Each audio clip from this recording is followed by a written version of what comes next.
ये बेटा 2025 का इम्प्रूवमेंट का पेपर है ना, जो बैक पेपर हुआ था 2025 में। ये है कि एक क्वेश्चन था कि कमजोर हड्डी वाले व्यक्तियों में किस विटामिन की आवश्यकता होती है।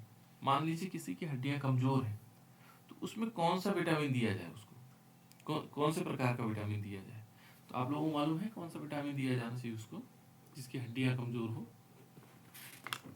किसी vitamin D. Vitamin D. Vitamin D का नाम भी मालूम है किसी को?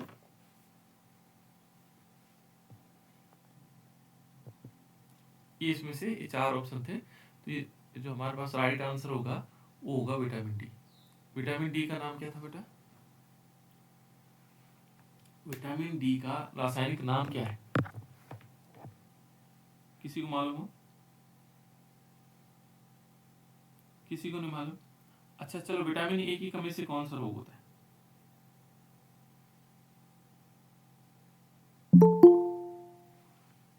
विटामिन ए की कमी से कौन सा रोग होता है?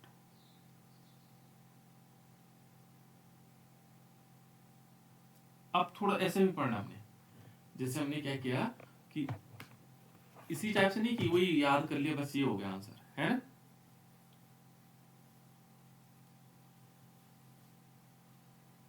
यहां पर देखो विटामिन ए की कमी से होता है रतौंधी, है ना। और विटामिन बी की कमी से कौन सा रोग होता है? Very very. और विटामिन सी की कमी से कौन सा रोग होता है बेटा? स्कर्वी। हाँ बिल्कुल, इसका भी बहुत बढ़िया, है ना। यहाँ पर देखोगे बेटा, इसमें जो है जो विटामिन डी है इसका रासायनिक नाम क्या है? इसका रासायनिक जो नाम है वो है कैल्सीफेरोल। क्या बोलेंगे उसको? कैल्सीफेरोल।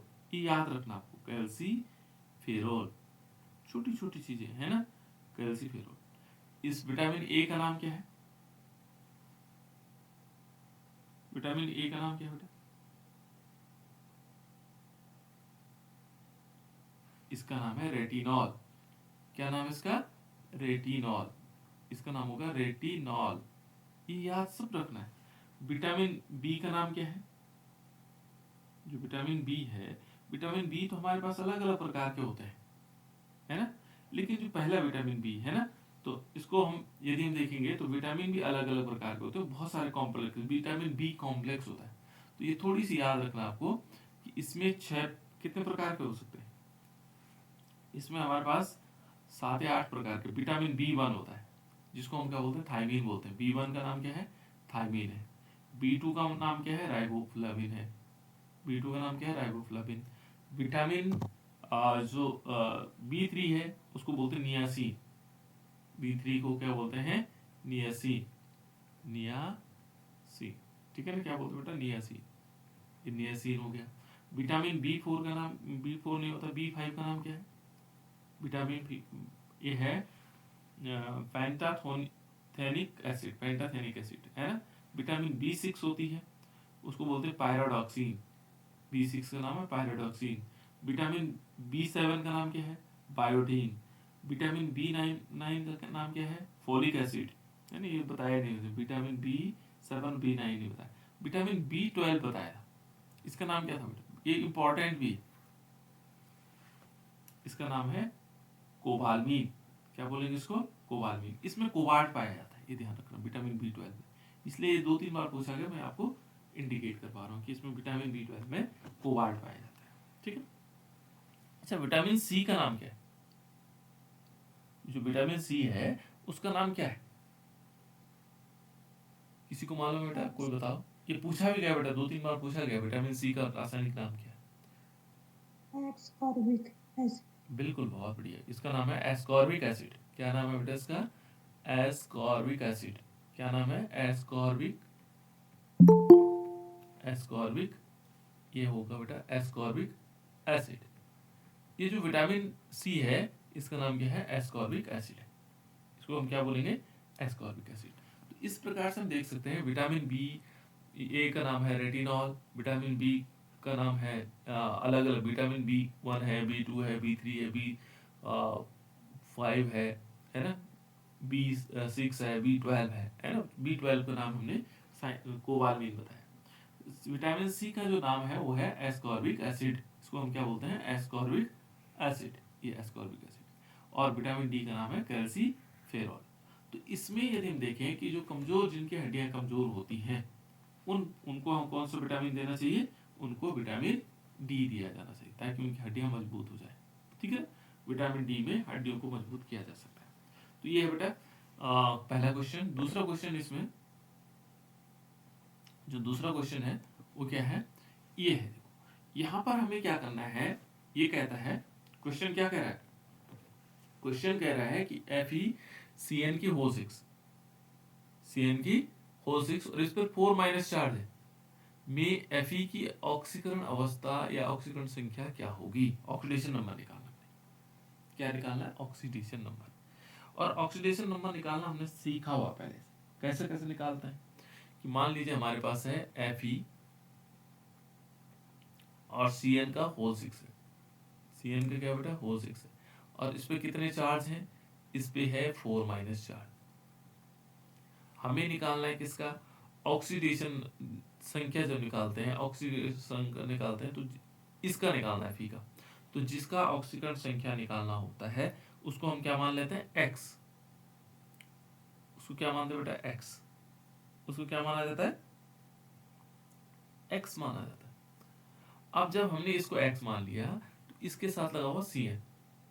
मैं पहले बता चुका हूं आप लोगों को कि जो साइनाइड होता है उसका जो ऑक्सीडेशन होता है वो -1 होता है ना। तो इसमें हम क्या कर देंगे, -1। Cn का कितना है, -1।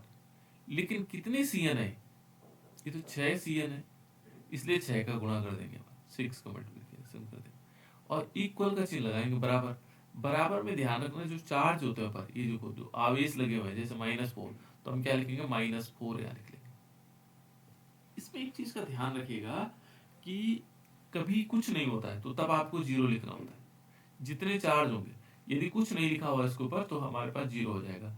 यदि माइनस लिखा तो -4, +4 लिखा हो तो +4 आ जाएगा, है ना। जितना लिखा हो, तो -4 लिखा हो तो हमने -4 यहाँ पे लिख लिया। अब इसको आसानी से लिखा जा सकता है बेटा। देखो x इज इक्वल टू क्या होगा, देखो ये -1 है और इसके साथ 6 का गुणा हो रहा है, तो ये अंदर माइनस है ना, तो माइनस ही हो जाएगा। x - 6 इज इक्वल टू कितना आ जाएगा, -4। ये हो गया। लेकिन अब हमें क्या करना होगा, यहां से देखो, इससे इसको इधर लेके आना है, तो यहाँ माइनस में इधर जाते ही क्या हो जाएगा, प्लस हो जाएगा। तो x इज इक्वल टू क्या होगा, यदि हम x बराबर देखेंगे तो x बराबर क्या होगा, ये आएगा +6 और -4।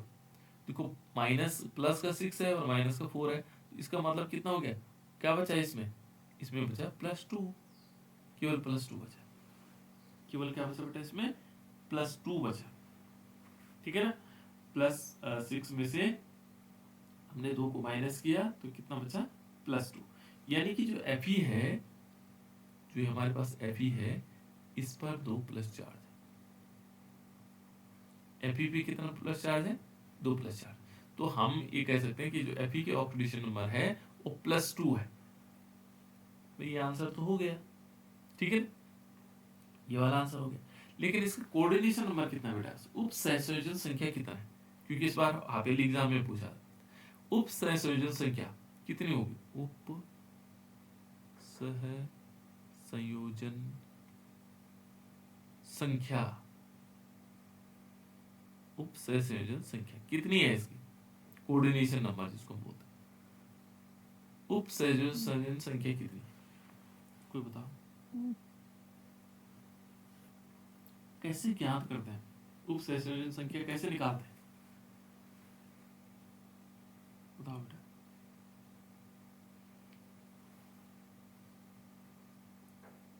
अरे तो गड़बड़ बात है, उप सहसंयोजन संख्या कैसे निकालते हैं, जितने उसमें क्या होंगे, लिगेंड्स होंगे। तो कोई लिगेंड्स कितने हैं इसमें,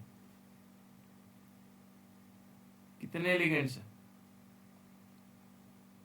अरे 6 हैं कि नहीं है, देखो 6, Cn कितने हैं, 6 हैं, इसलिए इसकी उप सहसंयोजन संख्या भी 6 होगी। जितने उसमें लिगेंड्स होंगे उतने उसकी क्या होगी, उप सहसंयोजन संख्या होगी, है ना। इसमें और भी चीजें निकाल सकते हैं, महत्वपूर्ण चीज है, इसको हम ये निकाल सकते हैं बेटा, ये अनुचुंबकीय है प्रतिचुंबकीय है, ये भी यही सीख लेते हैं, अनुचुंबकीय है या प्रतिचुंबकीय, इससे बहुत सारे क्वेश्चन बन सकते हैं, है ना। ये रंगीन है या नहीं, कैसे पहचान पाएंगे उसको? तो जब हम इसको इस टाइप से पहचानना चाहेंगे, देखो इस क्वेश्चन में 3-4 चीजें निकाल सकते हैं इसको, और जब भी इस प्रकार के कोऑर्डिनेशन कंपाउंड हो उनको निकालिएगा, है ना। तो देखो Fe पे 2 पॉजिटिव चार्ज है, 2 पॉजिटिव चार्ज का मतलब होता है Fe में से 2 इलेक्ट्रॉन निकल गए। तो पहले इसका इलेक्ट्रॉनिक कॉन्फ़िगरेशन निकालो, देखो कितनी मजेदार बात है, इसमें इलेक्ट्रॉनिक कॉन्फ़िगरेशन निकालेंगे। आयरन का परमाणु क्रमांक कितना होता है बेटा Fe का? Fe का परमाणु क्रमांक कितना होता है, जल्दी बताओ। ये तो सिंपल क्वेश्चन है बेटा, ये तो हमारे 6-7 वाले बच्चे बताते हैं।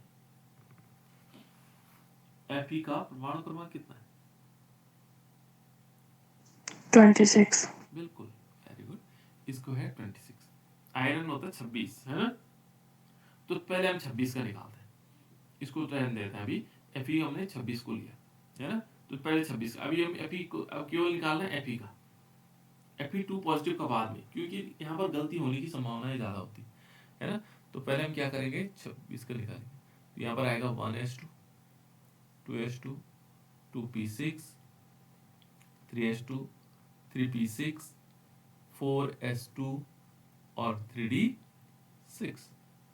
देखो तो गिनो, 10 ही हो गए, 10 हो गए 20 और 6 26 हो गए। अब हमें तो चाहिए Fe2 पॉजिटिव, 2 इलेक्ट्रॉन निकलेंगे, लेकिन ध्यान रखना है, यहाँ पर बार बार कहता हूँ कि आपको एक चीज का ध्यान रखना है कि जो इलेक्ट्रॉन निकलेंगे वो बाह्यतम कक्षा से, इससे नहीं निकालना आपको, 3D से नहीं निकालना। 3D के बाहर कौन सा होता है, 4s होता है, यहाँ से इलेक्ट्रॉन निकलेंगे। तो इसका इलेक्ट्रॉनिक कॉन्फ़िगरेशन क्या होगा, 1s2, 2s2, 2p6, 3s2, 3p6। इस गलती को बहुत सारे बच्चे करते हैं और बार बार करते हैं। 4s 0 हो जाएंगे एंड 3d कितने हो जाएंगे, 6। और यदि आप सीधे लिखेंगे, माना 26 की जगह 24 का लिखेंगे, तब भी गलती करोगे। तब भी कैसे गलती होगी, देखो 1s2, 2s2, 2p6, 3s2, 3p6, उसके बाद 4s में भरे जाते, 4s में 2 भरेगा और 3d में 4 भर जाएंगे। आप लोग ये गलती करोगे, ये भी गलत हो जाएगा, ये है ना, यहाँ से इलेक्ट्रॉन निकालोगे तब भी गलत हो जाएगा। हमें ये ध्यान रखना है कि बाह्यतम कक्षा से निकलते, पहले इलेक्ट्रॉनिक कॉन्फ़िगरेशन लिखो, उसके बाद उसकी बाह्यतम कक्षा देखो। देखो चौथी कक्षा बाहर होती है, तीसरी अंदर, ये तीसरी कक्षा है, तीसरी कक्षा के इलेक्ट्रॉन, हमें इलेक्ट्रॉन निकालना बाह्यतम कक्षा, ये 4s है, 4 बाहर होता है और 3 अंदर होता है, तो 4s में से निकले। तो इस प्रकार से हम निकाल सकते हो। तो इसका इलेक्ट्रॉनिक कॉन्फ़िगरेशन हो गया हमारे पास ये भी आपको सीखना है, 1 नंबर का पूछा जाता है बहुत बार एग्जाम में, इलेक्ट्रॉनिक कॉन्फ़िगरेशन निकालने के लिए पूछा जाता है, और प्रत्येक बार पूछा जाता है, बहुत बार नहीं, प्रत्येक लगभग मान के चलिए, है ना, 1-2 नंबर ये तैयार हो सकते हैं। तो ये छोटी छोटी चीजों को तैयार करना बेटा। देखो दूसरा हम क्या करें, इससे हम ज्ञात कर सकते हैं, इसका स्ट्रक्चर ज्ञात कर सकते हैं, इसमें हाइब्रिडाइजेशन ज्ञात कर सकते हैं, बहुत सारी चीजें, है ना। अब देखो जैसे मान लीजिए हमने क्या किया, चलो इलेक्ट्रॉनिक कॉन्फ़िगरेशन, अब इसमें ये अनुचुंबकीय है प्रतिचुंबकीय है, निकल सकता है आसानी से, बहुत आसानी से जो निकलेगा। यहाँ डी कक्षक देखो, बाकी में तो सब में इलेक्ट्रॉन, डी में देखो, डी में कितने होंगे, 5 कक्षक होते हैं, 1 2 3 4 5, है ना। और देखो इसमें 6 है, तो एक यहाँ आ जाएगा, दूसरा यहाँ आएगा, तीसरा यहाँ आएगा, चौथा यहाँ आएगा, 5वां ये हो गया, लेकिन छठा, तो इसके पास 4 अयुग्मित इलेक्ट्रॉन है। कितने हैं, 4 अयुग्मित इलेक्ट्रॉन। लेकिन एक चीज और है, इसके पास साइनाइड है, क्या है बेटा, Cn। और जब Cn होता है तो ये परबल लिगेंड से, कैसा लिगेंड से, परबल लिगेंड है, ये ध्यान रखिएगा, ये क्वेश्चन बहुत इंपॉर्टेंट होता है। Cn क्या है, परबल लिगेंड है, और ये परबल लिगेंड क्या करता है, इनको धक्का देता है इधर, इसलिए क्या हो जाएंगे, ये दोनों सिमट जाएंगे, जो 6 इलेक्ट्रॉन है ये सिमट जाएंगे, यहाँ पर 6 इलेक्ट्रॉन कैसे हो जाएंगे, सिमट जाएंगे ऐसे, 2 इसमें है और ये दोनों यहाँ आ जाते हैं, ये दोनों यहाँ आ जाते हैं, ऐसा बन जाता है। अब ये देखो, जिसे होना चाहिए था अयुग्मित इलेक्ट्रॉन, ये युग्मित हो गए, इस वाले कोऑर्डिनेशन कंपाउंड में ये युग्मित है सारे के सारे, और युग्म जब बन जाता है बेटा तो वो क्या हो जाता है, प्रतिचुंबकीय, प्रतिचुंबकीय। तो इसलिए ये जो हमारे पास होगा प्रतिचुंबकीय होगा और रंगहीन होगा। कैसे होगा, रंगहीन होगा, इसमें रंग नहीं होगा। इसमें हाइब्रिडाइजेशन मालूम कैसे होगा, 4s होगा, इसके बाद ये 3d है, 4s है और 4p, क्योंकि हमें चाहिए 6, तो 6, क्योंकि 6 लिगेंड्स है ना, 6 लिगेंड जोड़ने हैं, तो 6 लिगेंड कैसे जुड़ेंगे, देखो यहाँ पर इस प्रकार से एक लिगेंड जुड़ेगा यहाँ, एक जुड़ेगा यहाँ, तो 3 4 5 और 6, ये मालूम कौन सा होगा, ये हाइब्रिडाइजेशन होगा D2sp3, ये होगा। इसमें हाइब्रिडाइजेशन भी हम निकाल सकते हैं, कौन सा हाइब्रिडाइजेशन होगा। तो 3-4 क्वेश्चन हमारे तैयार हो गए, है ना। इस प्रकार से पढ़ना ही ऐसा है बेटा, रटना नहीं है बल्कि समझना भी बहुत सारी चीजों को, है ना। तो यहाँ पर यदि मैं ऑक्सीडेशन नंबर कितना होगा इसका, ये आंसर हमारा +2 है, ठीक है ना, +2। उसके बाद नेक्स्ट क्वेश्चन है, कार्बिल अमीन अभिक्रिया प्रदर्शित करती है। कौन करता है कार्बिल अमीन अभिक्रिया, पहले हम कार्बिल अमीन अभिक्रिया को जानते हैं। देखो यहाँ अमीन शब्द है, यानी कि अमीन के साथ होने वाली, अमीन में क्या होता है, NH2 ग्रुप होता है, एक छोटा सा याद रखने के लिए। तो कार्बिल, कार्बिल एक साइंटिस्ट का नाम है, उन्होंने अमीन अभिक्रिया प्रदर्शित की। क्या होता है बेटा कार्बिल अमीन अभिक्रिया, क्या होती है, बताओ, कोई बच्चे बताओ। कार्बिल अमीन अभिक्रिया क्या है, देखो कार्बिल अमीन अभिक्रिया होती है जैसे CH3 CH2 और NH2 हमारे पास, इसका नाम क्या है, इसका नाम है बेटा एथिल अमीन। क्या नाम है इसका, एथिल अमीन। क्या नाम है इसका बताओ, इथाइल अमीन भी कह सकते हैं या एथिल अमीन भी कह सकते हैं। इसको क्या बोलते हैं बेटा, इथाइल अमीन। ये क्या है, इथाइल अमीन हमारे पास, ठीक है ना, ये इथाइल अमीन है। इस पर हम किसकी रिएक्शन करवाते हैं बताओ, क्लोरोफॉर्म, वेरी गुड, और पोटेशियम हाइड्रोक्साइड, बिल्कुल वेरी गुड। देखो पोटेशियम और पोटेशियम हाइड्रोक्साइड और क्लोरोफॉर्म, ठीक है ना। देखो ये कार्बिल अमीन अभिक्रिया, और किस चीज का फॉर्मेशन होता है, क्या बनता है इसमें, बताओ बेटा क्या बनता है,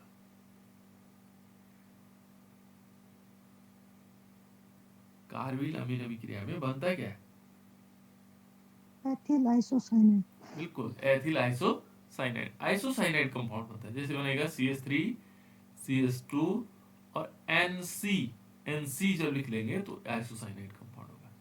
कभी कभी किताब में आपको ऐसे दिखाई देगा जो आइसोसाइनाइड कंपाउंड है, CH3 CH2 और इसमें क्या होगा N, और ये एरो लगा होगा, एरो लगा होगा C की तरफ और डबल बॉन्ड ऐसे लगा होगा, ये भी आइसोसाइनाइड वही चीज है बेटा, है ना।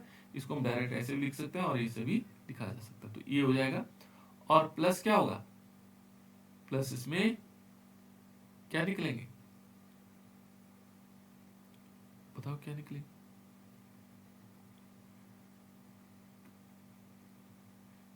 पोटेशियम क्लोराइड और H2। अब हमें रिएक्शन पता लग गई, है ना। तो ये पूछ रहा है, देखो कार्बिल अमीन अभिक्रिया प्रदर्शित करते हैं, कौन करते हैं, तो हमारे पास आंसर पहले ही बता दिया हमने, क्या करेंगे, प्राथमिक अमीन करेंगे। ये प्राइमरी अमीन है बेटा, कौन से अमीन है, प्राइमरी अमीन। तो ये हमने कार्बिल अमीन अभिक्रिया देखने से हमें पता लग गया कि कौन सी अभिक्रिया देते हैं, ये देखें, तो हम आंसर लिख सकते हैं इसमें प्राथमिक अमीन देते हैं। कौन से देते हैं, प्राइमरी अमीन्स, ये हमारा आंसर हो जाएगा। प्राइमरी अमीन्स जो होते हैं बेटा वो क्या होते हैं, जैसे CH3 CH2 NH2 हो गया, है ना। जब NH2 ग्रुप लगा होगा, या बेंजीन के ऊपर NH2 लगा दो, ये भी क्या आ जाएगा, अमीन आ जाएगा, है ना। एनिलीन हम इसको कह सकते हैं, आइसो फेनिल आइसोसाइनेट। या CH3 NH2 भी क्या है, ये भी प्राइमरी अमीन है। इस सब हमारे पास प्राइमरी अमीन है जिनमें NH2 ग्रुप लगता है। जिनमें NH लगा होगा द्वितीयक अमीन, जिसमें N लगा होगा तृतीयक अमीन, है ना। तो इस प्रकार से हम अमीन को जान सकते हैं। तो ये प्राइमरी अमीन हमारे पास आ गया, किससे, यहाँ देखना ध्यान, कार्बिल अमीन। तो अमीन कौन सी देखो प्रदर्शित करते हैं, तो ये प्राथमिक अमीन प्रदर्शित करते हैं। द्वितीयक अमीन नहीं करेंगे, तृतीयक अमीन नहीं करेगा, है ना। कौन करेंगे, प्राइमरी अमीन इसमें अभिक्रिया करते हैं। एक और है, ये क्वेश्चन अभी हमने किया, अभी जस्ट ही किया। ये कह रहा है देखो क्रोमियम पे 3 पॉजिटिव चार्ज है, क्रोमियम पे क्या है 3 पॉजिटिव चार्ज है, में अयुग्मित इलेक्ट्रॉनों की संख्या कितनी होगी, हमने निकालना अयुग्मित अनपेयर्ड इलेक्ट्रॉन। तो कैसे निकालते हैं, हमें क्या करना होगा, बेटा हमें सबसे पहले क्रोमियम का इलेक्ट्रॉनिक कॉन्फ़िगरेशन लिखना होगा। क्रोमियम का परमाणु क्रमांक कितना होता है बेटा, ये तो याद हो जाना चाहिए भाई, फिंगर पॉइंट पे याद होना चाहिए। क्रोमियम का परमाणु क्रमांक, जोर से बोलो बेटा, आवाज नहीं आएगी सर। कितना है 24 है ना, इसका परमाणु क्रमांक होता है 24 होता है ना। आशुन की आवाज नहीं आ रही थी, ठीक है कोई बात नहीं। देखो यहाँ पर हम क्या करेंगे, इलेक्ट्रॉनिक कॉन्फ़िगरेशन पहले हम लिखेंगे क्रोमियम का इलेक्ट्रॉनिक, पहले ऐसा ही काम करो, हमेशा ध्यान रखना ताकि आपसे गलतियां ना हो, है ना। फिर यहाँ देखो हमने क्रोमियम 24 का electronic configuration 1s2 2s2 2p6 3s2 3p6 4s2 and 3d4, तभी तो 24 होगा।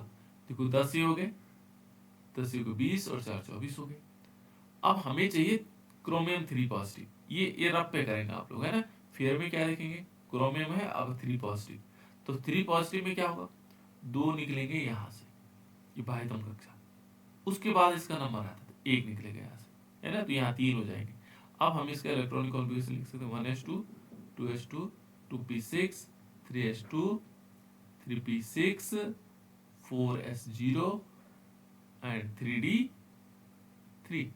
अब ये पूछ रहा है, ये क्या पूछ रहा है, ये इलेक्ट्रॉनों को पूछ रहा है, अयुग्मित इलेक्ट्रॉन। तो हमें डी को देखना है, डी के कितने कक्षक होते हैं बेटा, डी के कितने कक्षक होते हैं, ऑर्बिटल कितने होते हैं इसमें, 5। डी के होते हैं 5 कक्षक, 1 2 3 4 5, है ना। तो यहाँ पर देखो एक यहाँ भरा जाएगा, दूसरा यहाँ भरा जाएगा, तीसरा यहाँ भरा जाएगा, तो बाकी तो पूरे पूरे भरे हुए हैं, इनमें कोई दिक्कत नहीं। यहाँ पर अयुग्मित इलेक्ट्रॉनों की संख्या कितनी होगी, देखो 1 2 और 3, यानी कि 3 वाला आंसर हमारा सही होगा। जो 3 इलेक्ट्रॉन होंगे इसमें वो आंसर सही होगा हमारा, है ना। इसमें कितने हो गए 3, देखो ये 3 वाला आंसर हमारा सही, ठीक हो गया। तो इस प्रकार से हम क्या कर सकते हैं, निकाल सकते हैं अयुग्मित इलेक्ट्रॉन। लेकिन यदि आपने गलती कर दी, ठीक है ना, पहले इलेक्ट्रॉनिक कॉन्फ़िगरेशन Cr2 3 पॉजिटिव मैंने 3 इलेक्ट्रॉन घटा के 21 का लिख लिया, तो आप लोगों से गलती होने की संभावना है प्रबल हो, ठीक है ना, इसलिए ऐसा काम नहीं करना। पहले रफ पे निकालो, फिर देखो यहाँ से 2 इलेक्ट्रॉन निकले, फिर इसे 1 निकला, तो इस टाइप से हम कर सकते हैं, ठीक है बेटा। तो ये हमने निकाला, ये है बेटा। इसमें देखो बहुत सिंपल क्वेश्चन है, बहुत साधारण क्वेश्चन है। अभिक्रिया A प्लस बी और लिखा हुआ उत्पाद, अभिक्रिया लिखी हुई है A प्लस बी और प्रोडक्ट लिखा हुआ है, A प्लस बी और सीधे प्रोडक्ट लिखा हुआ है के लिए वेग नियम दे रखा है। वेग नियम कहता है कि R इज इक्वल टू, और यहाँ पर देख रखा है K और एक्टिव मास ऑफ A की पावर 1/2, है ना, और B की पावर 3/2। और ये पूछ रहा है देखो है, तो अभिक्रिया की कोटि क्या होगी, कोटि कैसे निकालते बेटा, अभिक्रिया की कोटि कोई बच्चा बता दो, अभिक्रिया की कोटि कैसे निकल सकती है।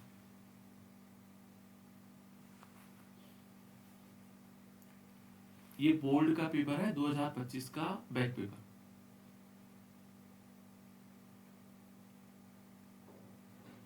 बताओ कैसे निकल सकते। साधारणतः जब भी कोटि निकालनी हो तो उसकी घातों को जोड़ दो, जिसकी घातें हैं उनको जोड़ना है। जो अभिक्रिया की कोटि है उसमें क्या करते हैं, उनकी घातों को जोड़ देते हैं। तो कैसे होगा, यदि हम इसकी कोटि निकालना चाहेंगे तो इसकी कोटि क्या होगी, अभिक्रिया की जो कोटि होगी कैसे निकाली जा सकती है, तो अभिक्रिया की जो कोटि होगी, कोटि बराबर देखो 1/2 प्लस 3/2, इन दोनों को जोड़ देंगे, ठीक है ना, तो नीचे की संख्या तो वही रहेगी, और ये आएगा 4/2 बराबर कितना है 2। ये द्वितीय कोटि की अभिक्रिया, बस इतना करना, उन घातों को जोड़ देना है। मान लीजिए किसी उसमें लिखा होता है कि रेट यहाँ पर दिया हुआ था और k, और इसमें दिया होता है a की पावर 2 और b की पावर 1, है ना। तो हम क्या कर देते हैं, इनकी कोटि 2 और 1 3 जोड़ देते, तो इसकी कोटि तृतीय कोटि की हो जाती। ऐसे हम कोटि निकालते हैं, उनके घातों को जोड़ दिया जाता है, ठीक है। जो उसकी सांद्रता की घातें होती हैं उनको जोड़ देते हैं, और इस प्रकार से हम उनकी कोटि निकाल सकते हैं, इस प्रकार से। ठीक हो गया, ये है बेटा कोटि। अब ये कौन सी कोटि की, द्वितीय कोटि की अभिक्रिया हो जाएगी, ठीक है। निकालना मैंने बता दिया। अब ये क्वेश्चन ये है, बताओ 100 ग्राम विलायक में घुले हुए विलेय की मोलों की संख्या कहलाती है, क्या कहलाती मोललता। है? बिल्कुल, वेरी गुड, है ना। 100 ग्राम में घुली हुई कि 1000 ग्राम में?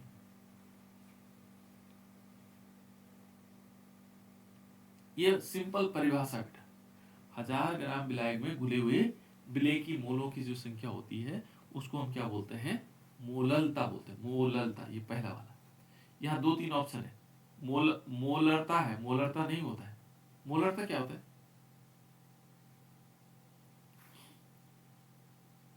क्या होता है?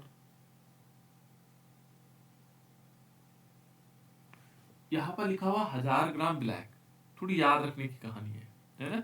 1000 ग्राम केवल विलायक में जो घुले हुए मोलों की संख्या वो कहलाती मोलरता। मोलरता क्या है? यहां पर लिखेंगे 1 लीटर विलियन में। अब देखो यहां पर हम क्या करेंगे, जो 1 लीटर विलियन, यहां पर तो 1000 ग्राम विलायक लिया है, देखो विलायक, और ये हम ले रहे हैं विलियन। यहां तो विलायक है, और विलायक के बाद जो घुला हुआ मोल होंगे वो क्या कहलाएंगे, मोलरता। लेकिन 1 लीटर विलियन लिया आपने, और उस विलियन में चेक किया कितने मोल विलेय के घुले हुए। 1 लीटर विलियन में घुले हुए विलेय के मोलों की जो संख्या होगी, 1 लीटर विलियन में ध्यान रखना है, 1 लीटर विलियन में घुले हुए विलेय की मोलों की संख्या क्या कहलाती, मोलरता कहलाती। और ये 1000 ग्राम विलायक में, यहाँ पर क्या होगा, 1000 ग्राम विलायक, ये विलायक है, 1000 ग्राम जो विलायक होगा उसमें घुले हुए विलेय के मोलों की संख्या। तो यह ध्यान रखना, ये 1000 ग्राम विलायक में होगा, ये विलायक शब्द याद रखना, विलायक। 1000 ग्राम विलायक में घुले हुए विलेय के मोलों की संख्या मोलरता, और 1 लीटर विलियन में, ये विलियन ध्यान रखना, ये विलियन में घुले हुए मोलों की संख्या होगी, विलेय के मोलों की संख्या होगी, वो क्या कहलाएगी, मोलरता। नॉर्मलता क्या होता है, 1 लीटर विलियन में घुले हुए विलेय के ग्राम तुल्यांकों की संख्या, ये यहाँ पर बिलियन ही आएगा।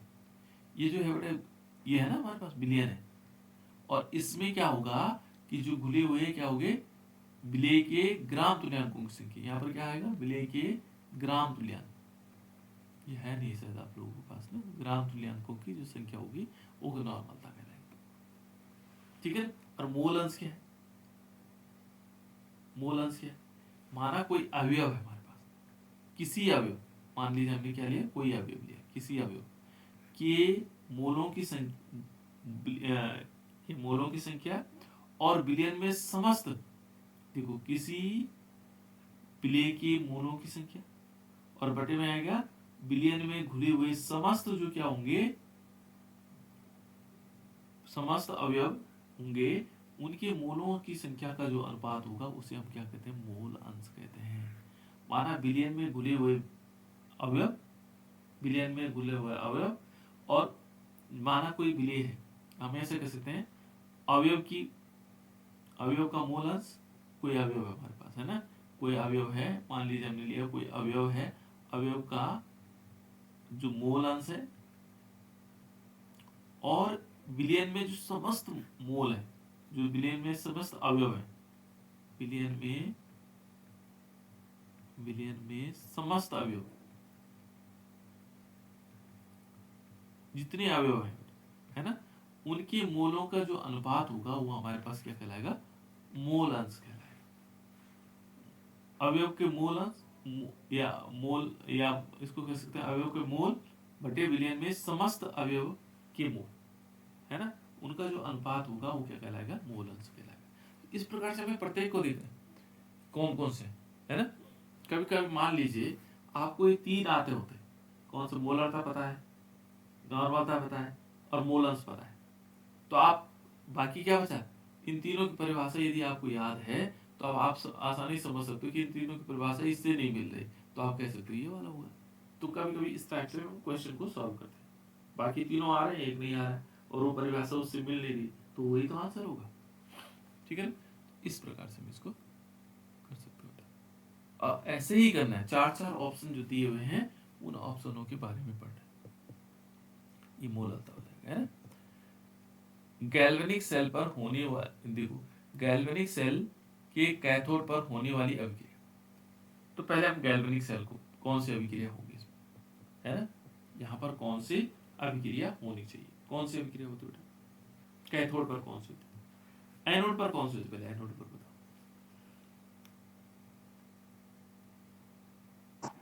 ऑक्सीकरण। बिल्कुल, और कैथोड पर कौन सी होगी, अपचयन। अपचयन अभिक्रिया, ठीक है ना, ये याद रखना आपको। देखो हमने एक लोन पढ़ा था, LOAN, इसको याद रखते हैं, लेफ्ट हैंड साइड में ऑक्सीडेशन होता है, एनोड पर होता है, और नेगेटिव उसका विभव होता है, ठीक है ना। तो जब ये हमें पता है तो हम दूसरे वाले को आसानी से निकाल सकते हैं, ठीक है ना। यहाँ रिडक्शन होगा, राइट हैंड साइड में होगा, है ना, तो क्या होगा, रिडक्शन होगा, है ना। उसके बाद क्या आएगा, ये कैथोड कहलाएगा, और इसमें क्या होगा, पॉजिटिव चार्ज होगा, है ना। तो ये सिंपल उसी का एक रूप है, इस प्रकार से हम इसको समझ सकते हैं। तो बनाया कैसे जाएगा, उसमें आवेश कौन सा होगा, सब चीजें हमें पता होंगी।